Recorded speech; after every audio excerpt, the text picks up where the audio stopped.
Hi, I'm Marley Lovett, and this is my language contact and culture presentation.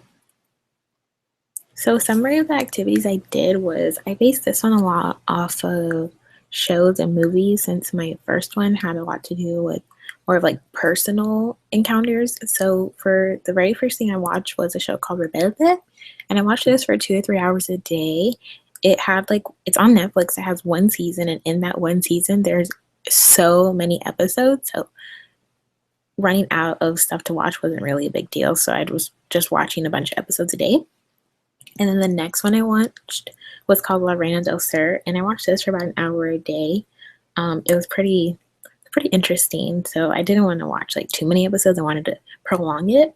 And then another movie I watched was No Instructions Included, and this was maybe like an hour, hour and a half, possibly longer. I'm not really sure.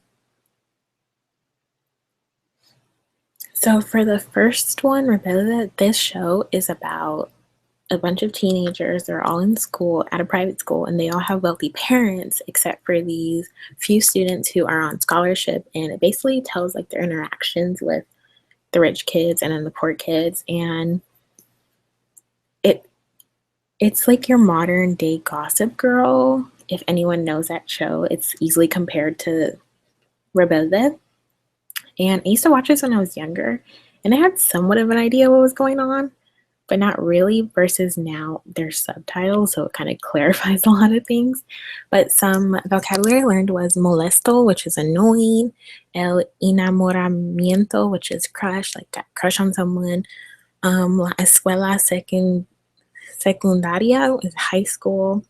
Famoso, famous, el alborotador, troublemaker, rico, rich.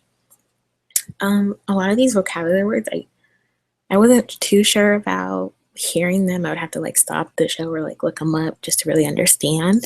And then some nuances that I was able to look at was they were very focused on family.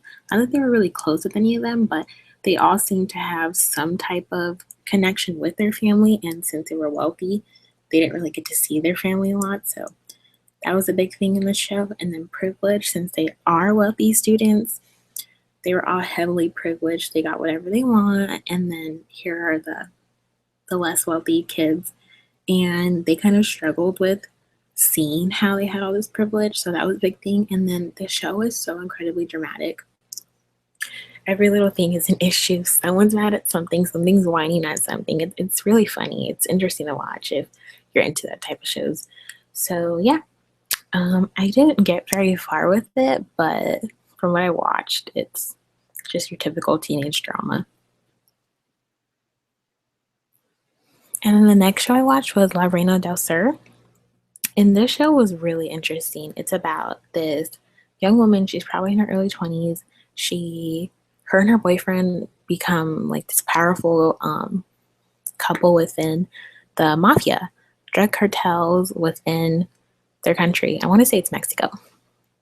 And she has so much power. She's very hardcore, very serious about it, and it's just focused on her becoming this important person. So a lot of new words I learned were associated with drugs and prison and stuff like that, and the mafia. So the mafia is mafia, and for this one, you could say like mafiosa or mafioso. Narcotráfico, which is drug trafficking, la prisión, prison, la droga, drugs. It's probably not the best thing to watch, but because it got my attention and I was like, why not? And then some nuances I learned were it was very common to become wealthy for people to do drug trafficking. They would do whatever it took to get the finer things. And since it's a pretty poor country, many people would jump on board for it and they would go to great lengths to get that money. And then so many people were involved, people that you wouldn't even expect.